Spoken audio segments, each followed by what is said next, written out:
한번 따라할까요? 기도하고 기대하며 기다리십시다. 삶의 힘은 감사입니다. 한번 더 할까요? 감사할 수 없을 때라도. 오늘은 추수감사주일로 지키는 주일입니다. 하지만 우리가 감사를 생각해 볼 때 다른 그 어떤 해보다 작년과 올해는 코로나로 인해서 움츠리기도 하고 또한 염려와 걱정이 많았던 해라고 할 수 있습니다. 한 해를 지내오면서 감사 제목이 있는 분도 계시겠지만 도저히 감사할 수 없는 일들로 인해서 힘들어하시는 분도 있습니다. 아니 어떤 분들은 몇 주 전만, 며칠 전까지만 하더라도 너무나 감사해서 이 감사가 계속되었으면 좋겠다라고 생각했는데 생각지도 않는 불행이 찾아와서 감사를 잊어버리고 근심에 빠진 분도 계실 것입니다. 하지만 여러분, 우리들이 이 자리에 앉아서 예배 드릴 수 있다는 것 자체가 감사 제목임을 믿으시길 바랍니다.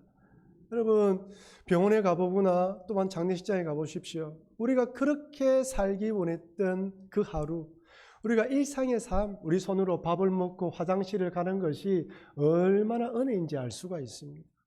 그러니 오늘 이 시간에 앉아서 예배드릴 수 있다는 은혜, 하나님이 나를 불러주셔서 이 자리에 오게 하셔서 내가 올 수 있다, 그 믿음을 가지고 감사하시는 여러분과 제가 되기를 바랍니다. 얼마 전에 뒤집어 보면 고마운 일이라는 제목의 글을 읽게 되었습니다. 길어서 다 소개해 드릴 수는 없고요, 제가 일부분만 한번 소개해 드리겠습니다.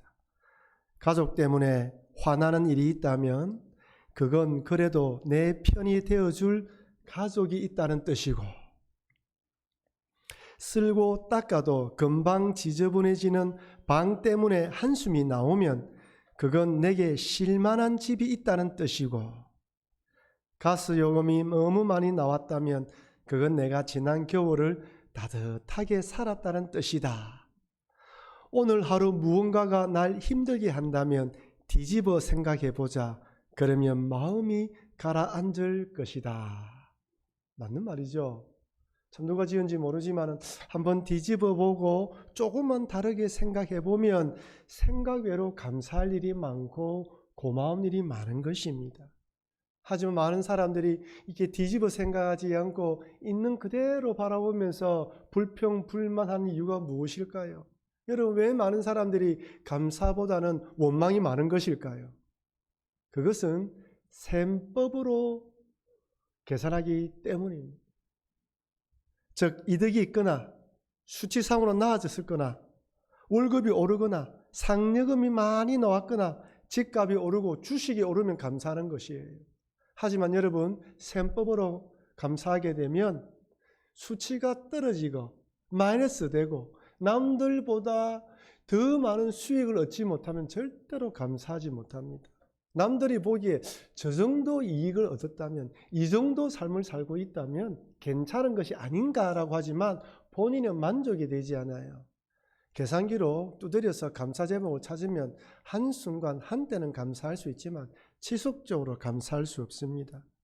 사실 올 한 해 동안 이렇게 계산적으로 감사 제목을 찾는다면 이 코로나 시기를 지내면서 오늘 이 자리에 앉아 계신 분들 가운데에 몇 명이나 감사할 수 있겠습니까? 긴 코로나 시기를 지나면서 그리고 앞으로 어떻게 될지 모르는 이 시기 가운데에 감사할 수 있는 사람이 아무도 없습니다. 하지만 우리 그리스도인들은 셈법이 아니라 믿음 때문에 어떤 상황과 환경 가운데서도 감사할 수 있습니다. 비록 계산기를 두드려 보았을 때 도저히 감사할 수 없지만 범사에 감사라는 말씀과 합력하여 선을 이루어주실 하나님을 바라보며 믿음으로 감사할 수 있는 자들이 우리 바로 그리스도인입니다. 다니엘 기도의 기간 동안 기미야 집사의 간증을 들어보셨습니다. 태어나서 버림받아 보육원에서 자라났는데 얼굴에는 이 주먹만한 붉은 반점이 생겼습니다. 학교 다닐 때 왕따 아닌 왕따가 되어서 힘든 시기를 보내었고요. 그러다 얼굴에 암이 생겨서 얼굴에 이 부분을 수술하면서 함몰되었지 않습니까? 그런 가운데에서도 감사 제목을 찾는 그분의 간증을 통하여서는 우리가 인생을 어떻게 살아야 될 것인가 한번 돌아보게 되었습니다. 여러분, 가수 이수영 씨는 어떻습니까? 무대에서 노래 부를 때, 화려한 조명 밑에서 노래 부를 때 그런 아픈 사연을 가질 것이라고 누가 상상을 했겠습니까? 어릴 때 아버지가 돌아가시고 또 얼마 있지 않아서 고3 때 어머니가 돌아가시면서 독하게 마음먹지 않았습니까? 지금 또 고황장애와 우울증 약을 먹으면서 피투성이라도 살아있으라는 그 말씀을 붙들고 마지막 간증을 하면서 오늘 이 밤에 죽으려고 작정하신 분이 있다면 나를 보고 살아라고 말하는 그분의 간증을 들으면서 우리 다 눈시울을 붉혔습니다. 감사의 제목이 무엇인지 찾게 되었던 것이죠. 그러니 추수감사주의를 맞이하여 우리 모든 성도님들은 셈법으로 감사하는 것이 아니라 신앙과 믿음 안에서 감사하기로 결단하시는 여러분과 제가 되길 주의 이름으로 축원합니다. 아멘. 왜 작습니까? 주의 이름으로 축원합니다. 오늘 본문의 다윗을 보면 도저히 감사할 수 없고 하나님께 찬양할 수 없는 상황 가운데 하나님께 영광 돌릴 수 있습니다. 우리들이 불평하고 불만하는 상황에 비하면 다윗의 상황은 정말로 자살할 수밖에 없는 그런 절망적인 상황인 것이죠. 여러분, 오늘 시편 57편의 표제를 한번 성경을 보십시오. 어떻게 되어 있습니까? 다윗이 사울을 피하여 굴에 있던 때에 기록되어 있다고 되어 있습니다. 여러분, 다윗은 사울 왕의 추격을 피해 두 군데의 굴을 옮겨 다녔습니다. 하나는 아굴람 굴과 또 다른 데는 엔게디에 있는 굴입니다. 여러분, 굴은 사람이 사는 곳입니까? 짐승이 사는 곳입니까? 짐승이 사는 곳이에요. 만약 사람이 굴에 거한다고 하면 어떤 사람들일까요? 다윗처럼 억울하게 누명을 쓰고 도망치는 사람일 수도 있고요. 또 범죄를 저지르고 정상적으로 살 수 없어서 숨어드는 사람일 수도 있습니다. 아니, 약하고 힘이 없어서 쫓겨나서 도저히 거할 곳이 없어서 굴에 들어간 사람도 있어요. 근데 다윗의 형편은 더 열악합니다. 보통 사람들은 한 곳에서 정착할 수 있는데 다윗은 사울 왕의 추격을 피해서 좀 정착하려면 또 옮겨 다녀야 됩니다. 여러분, 노숙자들도 한번 선점한 자리는 자기 자리라고 하지 않습니까? 자리가 없는 것처럼 보이지만 그 자리에 먼저 있는 노숙자가 그 자리를 차지하는 거예요. 근데 다윗은 좀 자리를 차지하려고 하면 도망 다녀야 되는, 얼마나 힘든 시간을 보냈습니까? 다윗은 자신의 형편에 대해서 57편 4절에 이렇게 말합니다. 내 영혼이 사자들 가운데서 살며 내가 불사르는 자들 중에 누웠으니 사자 불사르는 자, 느낌이 오시죠? 곧 사람의 아들들 중에라. 그들의 이는 창과 화살이요 그들의 혀는 날카로운 칼 같도다. 사자들 가운데 산다. 불사르는 자 중에 누웠다.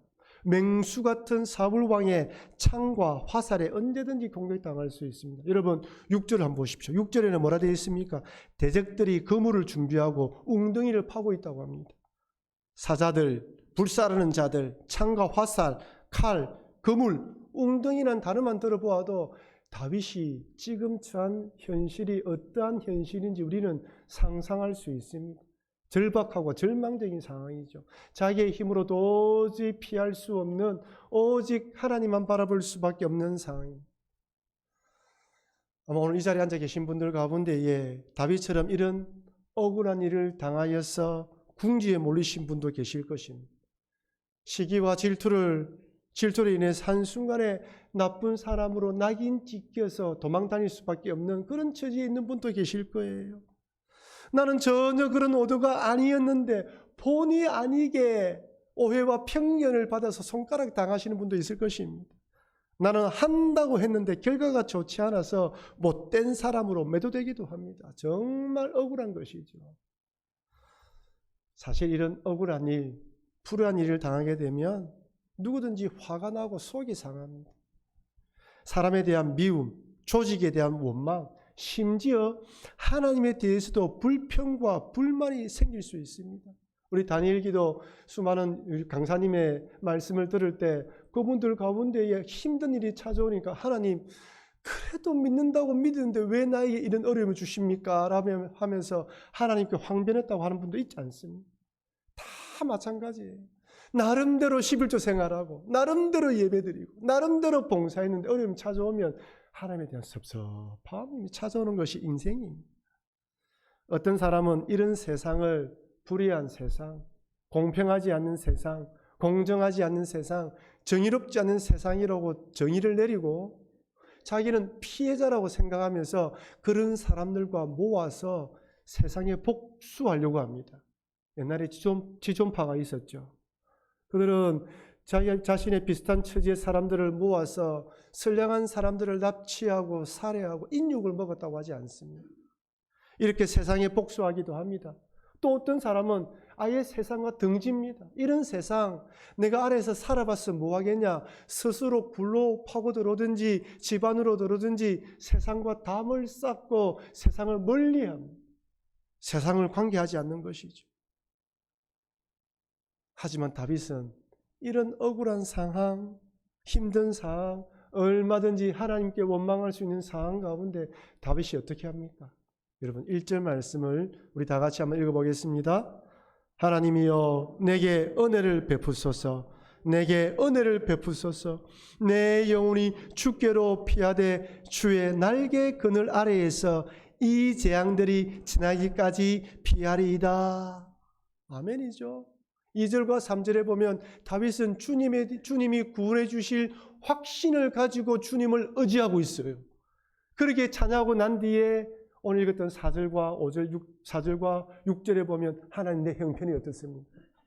도와주실 하나님을 바라고 있는데 지금 형편이 이렇습니다 라고 고백하는 거예요.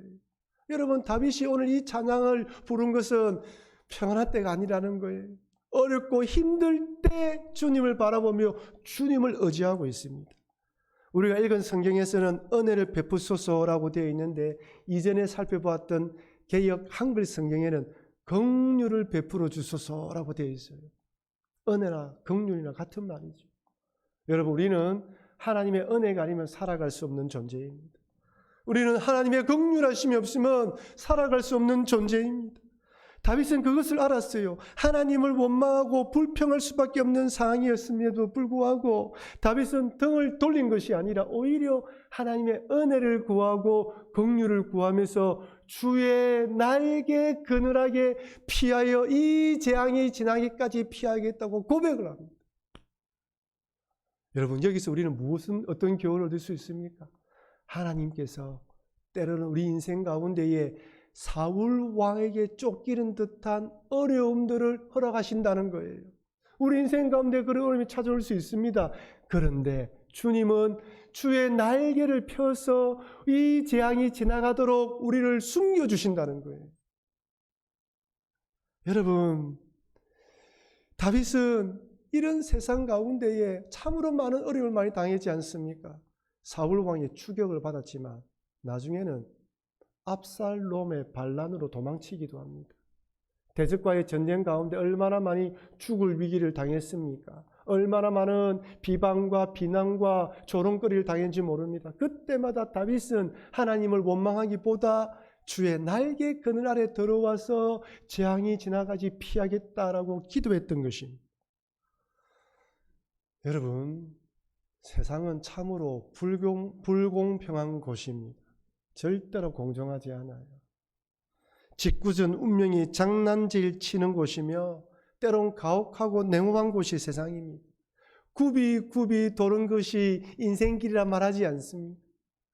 하지만 이런 불의한 세상, 부조리한 세상을 하나님 만든 것이 아니에요.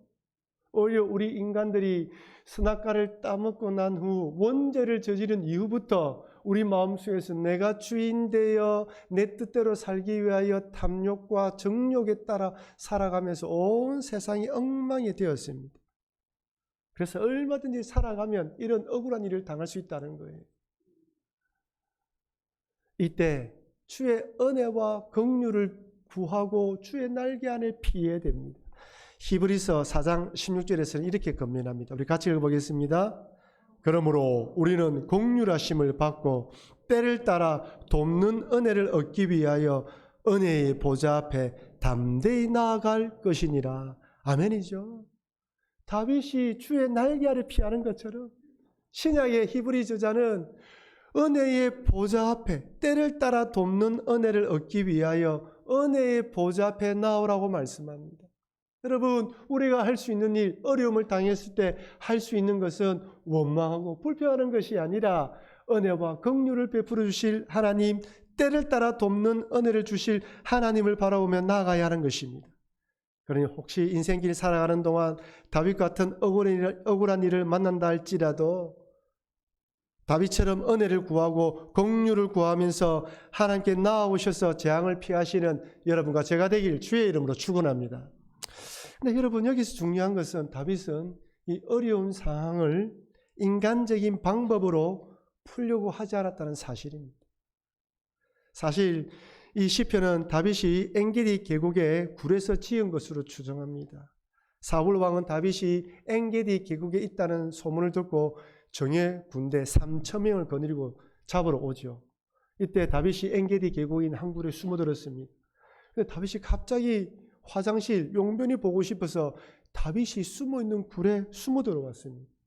스스로 제 발로 들어왔기에 누가 보아도 하나님이 주신 기회이죠. 만약 다윗이 사울 왕을 죽인다면 첫 번째, 더 이상 도망 다닐 필요가 없습니다.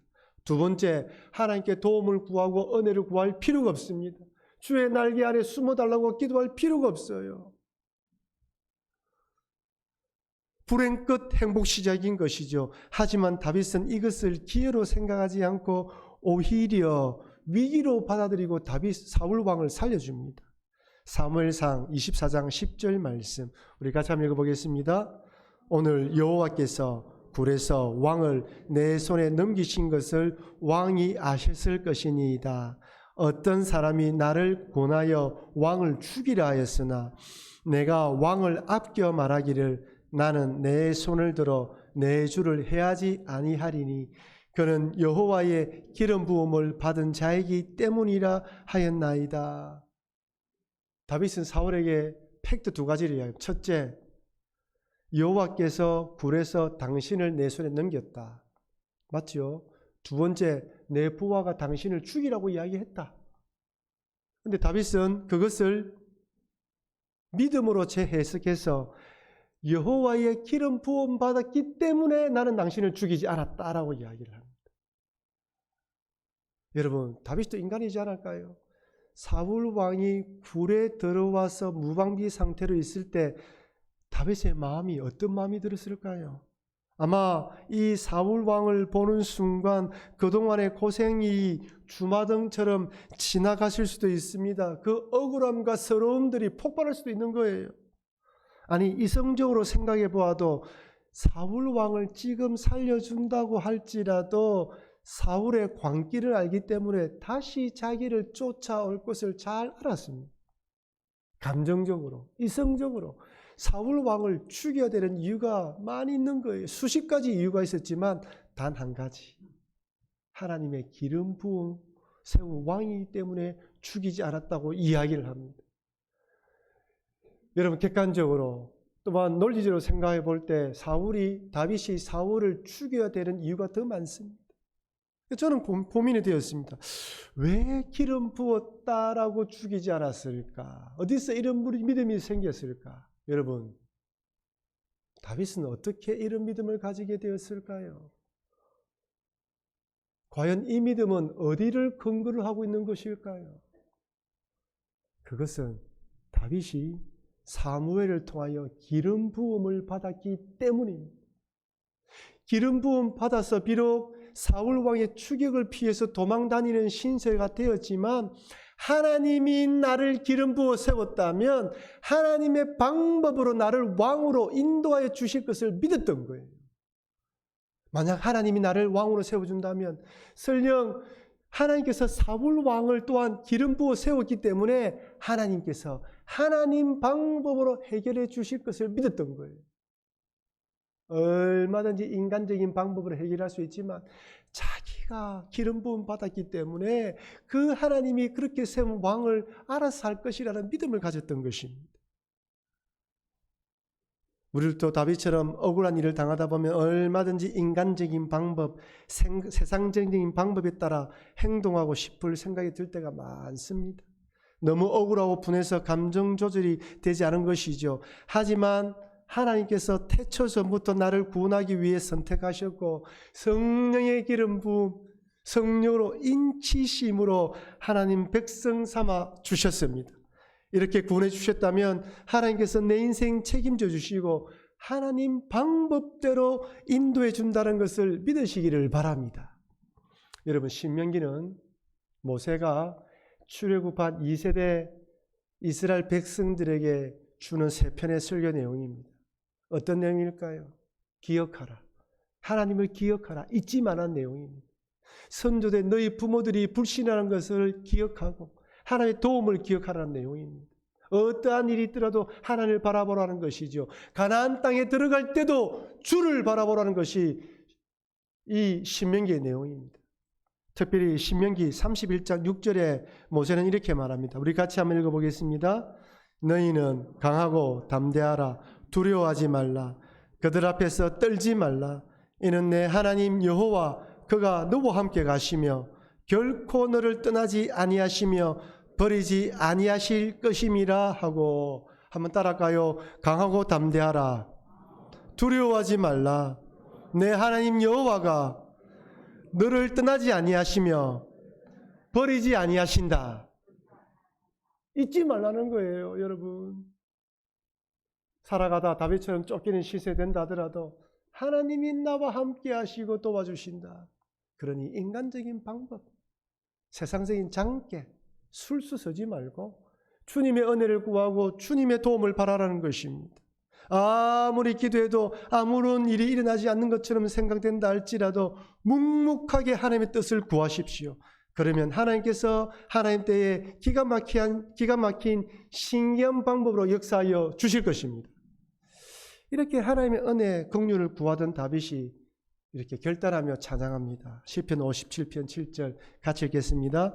하나님이여, 내 마음이 확정되었고 내 마음이 확정되었사오니 내가 노래하고 내가 찬송하리이다. 우리 한글 성경에서는 하나님이 먼저 나오죠. 하나님이여, 내 마음이 확정되었고, 히브리어에서는요, 내 마음이 하나님에게 확정되었고 되어 있어요. 하나님 중심으로 내 마음이 확정되었다라고 노래 부르는 거예요. 여러분, 시편 57편 1절에 다윗이 은혜를 구합니다. 2절 3절에 하나님께서 구원해 줄 것을 믿습니다.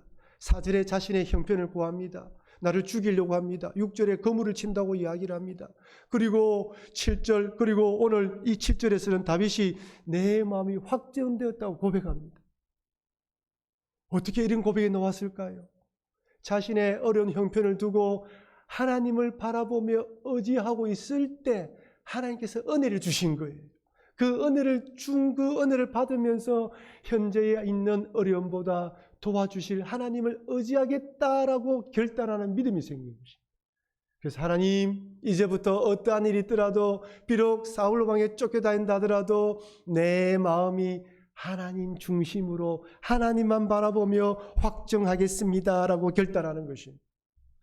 여러분, 때로는 하나님께서 큰 은혜를 주셔서 감사함으로 이렇게 찬양할 수 있지만 또 때로는 그런 은혜를 주시지 않더라도 내 마음에 감동이었더라도 다윗처럼 하나님, 매주일 저는 주님을 바라보겠습니다라고 확정하며 기도해야 됩니다. 우리는 지난 20일 동안, 오늘 밤까지 하면 21일이죠. 다니엘 기도회 기간 동안 찬양과 간증과 말씀을 듣고 기도하면서 하나님께서 큰 은혜를 베풀어 주시는 것을 경험했습니다. 많은 성도들이 손을 들고 찬양하고 주의 은혜를 구하면서 간절히 기도하고 말씀을 듣고 난 뒤에 눈물 뿌리며 기도하는 자들이 얼마나 많은지 모릅니다. 어떤 분들은 기도 응답을 받으신 분도 계시고 또 어떤 분은 비록 기도 응답을 받지 않았다 할지라도 하나님께서 함께 하신다는 믿음이 우리 마음에 들어오면서 주여, 어떤 어려움이 있더라도 주만 바라보겠습니다 라고 결단하신 분도 많습니다. 왜 그렇습니까? 은혜가 우리를 살려주는 거예요. 주의 긍휼하심을 내가 경험하면 그 믿음으로 우리가 살아가는 것입니다. 예수 믿는 은혜가 무엇입니까? 어려울 때 주의 은혜를 구하고 주의 도움을 받아 힘을 바라보며 힘을 얻어 주를 바라보는 것이죠. 사랑하는 성도 여러분, 계산기를 두드려 보고 셈법으로 생각해 보면 작년에 이어서 올해도 감사할 제목을 찾을 자들은 아무도 없습니다. 하지만 억울하게 도망자의 신세가 되어 굴에 숨어 있었던 다윗이 이런 상황 가운데에서도 불평과 원망하는 것이 아니라 하나님의 은혜와 긍휼을 구하면서 주의 날개 그늘 아래 숨어서 재앙이 지나가기까지 피했던 것처럼 기도로, 은혜로 그 주의 긍휼하심을 구하면서 주의 날개 그늘 아래 피하시는 여러분과 제가 되길 주의 이름으로 축원합니다. 어떠한 상황 가운데서도 하나님, 내 마음이 주께로 확정되고 확정되었으니 내 마음을 붙들어 달라고 결단하시면서 나아가시는 여러분과 제가 되길 주의 이름으로 축원합니다.